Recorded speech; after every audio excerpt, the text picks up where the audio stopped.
Hello dear student, এই ভিডিওটিত আলোচনা কৰা হ'ব অসমৰ বিভিন্ন ৰাজবংশ আৰু ইয়াৰ ৰজাসকলৰ ওপৰত ভিত্তি কৰি মোস্ট ইম্পৰ্টেন্ট মাল্টিপল চইচ কোৱেশ্চনছ। যেহেতু ইয়াৰ পৰা যিকোনো আসাম কম্পিটিটিভ এক্সামত কোৱেশ্চন হোৱা দেখা যায়, গতিকে এই ভিডিওটো শেষলৈকে ভালদৰে মনোযোগেৰে চাব, ঠিক আছে? সো প্ৰথম নম্বৰ কোৱেশ্চনটো আপোনালোকে চাব পাৰিছে, বৰ্মন ৰাজবংশৰ প্ৰথম ৰজা কোন আছিল? অপশ্যন এ আছে Bhaskar Varman, B Pushya Varman, C Salastambha and D Narakasura. Let's check the correct option, which is the correct option. Correct option B, Varman ৰাজবংশৰ প্ৰথম ৰজা আছিল পুষ্য বৰ্মন, মনত ৰাখিব। নেক্সট কুৱেশ্যন, বৰ্মন ৰাজবংশৰ শেষ ৰজা কোন আছিল? অপশ্যন এ আছে ভাস্কৰ বৰ্মন, বি আছে পুষ্য বৰ্মন, চি আছে বৰ্মপাল এণ্ড ডি আছে ত্যাগ সিং।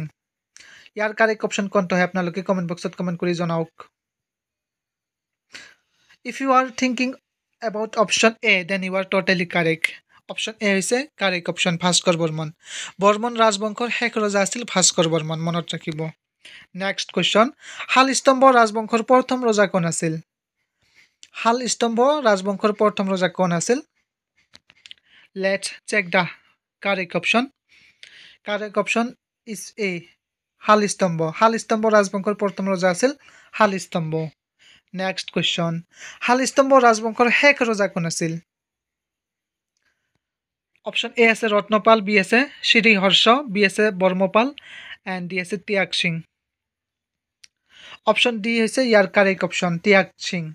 শালস্তম্ভ ৰাজবংশৰ শেষ ৰজা আছিল ত্যাগ সিং। নেক্সট কুৱেশ্যন, পাল বংশৰ প্ৰথম ৰজা কোন আছিল?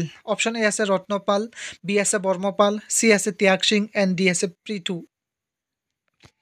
ইয়াৰ কাৰেক্ট অপশ্যনটো হ'ব অপশ্যন বি। অপশ্যন বি হ'ব বৰ্মপাল। পাল বংশৰ প্ৰথম ৰজা আছিল বৰ্মপাল। পাল ৰাজবংশৰ শেষ ৰজা কোন আছিল? অপশ্যন এ আছে জয়পাল, বি আছে ৰত্নপাল, চি আছে ধৰ্মপাল এণ্ড ডি আছে পৃথু। Let's check which is the correct option. Option A is the correct option, Pal ৰাজবংশৰ শেষ ৰজা আছিল জয়পাল। তাৰ পিছৰ কুৱেশ্যনটো চাব পাৰিছে, আহোম ৰাজবংশৰ প্ৰথম ৰজা কোন আছিল? ইয়াৰ কাৰেক্ট অপশ্যনটো হ'ব অপশ্যন এ। অপশ্যন এ হ'ব চুকাফা। আহোম ৰাজবংশৰ প্ৰথম ৰজা আছিল চুকাফা। নেক্সট কুৱেশ্যন, আহোম ৰাজবংশৰ শেষ ৰজা কোন আছিল? ইয়াৰ কাৰেক্ট অপশ্যনটো হৈছে অপশ্যন ডি। অপশ্যন ডি হৈছে পুৰন্দৰ সিংহ। মনত ৰাখিব, এই কুৱেশ্যনটো বহুত এক্সামত ৰিপিটেড হোৱা দেখা গৈছে, ঠিক আছে? নেক্সট কুৱেশ্যন, কোচ ৰাজবংশৰ প্ৰথম ৰজা কোন আছিল? অপশ্যন এ আছে বিশ্বসিংহ, বি আছে নৰনাৰায়ণ, চি আছে শিলাৰয় এণ্ড ডি আছে Pran Narayan. Which is the correct option dearest friend, just comment below. Your correct অপশ্যনটো হ'ব অপশ্যন এ। অপশ্যন এ হ'ব বিশ্বসিংহ। কোচ ৰাজবংশৰ প্ৰথম ৰজা আছিল বিশ্বসিংহ। নেক্সট কুৱেশ্যন, কোচ ৰাজবংশৰ শেষ ৰজা কোন আছিল? কোচ ৰাজবংশৰ শেষ ৰজা আছিল Naranarayan. Option B is the correct option. Next question, Chutia ৰাজ্যৰ প্ৰথম ৰজা কোন আছিল? অপশ্যন এ আছে ধৰ্মপাল, বি আছে নিত্যপাল, চি আছে বীৰপাল এণ্ড ডি আছে ৰত্নধ্বজ পাল।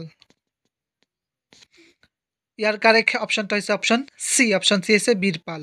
চুতীয়া ৰাজ্যৰ প্ৰথম ৰজা আছিল বীৰপাল। তাৰ পিছৰ কুৱেশ্যন, চুতীয়া ৰাজ্যৰ শেষ ৰজা কোন আছিল? ইয়াৰ কাৰেক্ট অপশ্যনটো হৈছে অপশ্যন বি। অপশ্যন বি হৈছে নিত্যপাল। নীতিপাল বুলিও কোৱা হয় নিত্যপালক, ঠিক আছে? চুতীয়া ৰাজ্যৰ শেষ ৰজা নীতিপাল বা নিত্যপাল, মনত ৰাখিব। নেক্সট কুৱেশ্যন, খেন বংশৰ প্ৰথম ৰজা কোন আছিল? অপশ্যন এ আছে নীলধ্বজ, বি আছে চক্ৰধ্বজ, চি আছে পৃথু এণ্ড ডি আছে আৰিমত্ত। ইয়াৰ কাৰেক্ট অপশ্যনটো হৈছে অপশ্যন এ। অপশ্যন এ হৈছে নীলধ্বজ। খেন বংশৰ প্ৰথম ৰজা আছিল নীলধ্বজ। নেক্সট কুৱেশ্যন, খেন ৰাজবংশৰ শেষ ৰজা কোন আছিল? প্ৰথম ৰজা হৈছে নীলধ্বজ আৰু শেষ ৰজা কোনটো হয় কমেণ্ট বক্সত কমেণ্ট কৰক। ইয়াৰ কাৰেক্ট অপশ্যনটো হৈছে অপশ্যন চি। অপশ্যন চি হৈছে নীলাম্বৰ। খেন ৰাজবংশৰ শেষ ৰজা আছিল নীলাম্বৰ, মনত ৰাখিব। নেক্সট কুৱেশ্যন, নৰকাসুৰে প্ৰতিষ্ঠা কৰা বংশটোৰ নাম কি আছিল? অপশ্যন এ আছে ভৌম বংশ, বি আছে দানৱ বংশ, চি আছে কোচ বংশ এণ্ড ডি আছে বৰ্মন বংশ। ইয়াৰ কাৰেক্ট অপশ্যনটো হৈছে অপশ্যন এ, ভৌম বংশ। নৰকাসুৰে প্ৰতিষ্ঠা কৰা বংশটোৰ নাম আছিল ভৌম বংশ। নেক্সট কুৱেশ্যন, দানৱ বংশৰ প্ৰথম ৰজাজনৰ নাম কি আছিল? অপশ্যন এ আছে ৰত্নাসুৰ, বি আছে হতকাসুৰ, চি আছে মহিৰংগ দানৱ এণ্ড ডি আছে নৰকাসুৰ। ইয়াৰ কাৰেক্ট অপশ্যনটো হৈছে অপশ্যন চি, মহিৰংগ দানৱ। দানৱ বংশৰ প্ৰথম ৰজাজনৰ নাম হৈছে মহিৰংগ দানৱ। নেক্সট কুৱেশ্যন, দানৱ বংশৰ শেষৰ ৰজাজনৰ নাম কি আছিল? প্ৰথম ৰজা যদি মহিৰংগ দানৱ আছিল তেন্তে শেষৰ ৰজা কোন আছিল? আপোনালোকে যদি জানে কমেণ্ট বক্সত কমেণ্ট কৰি জনাব পাৰে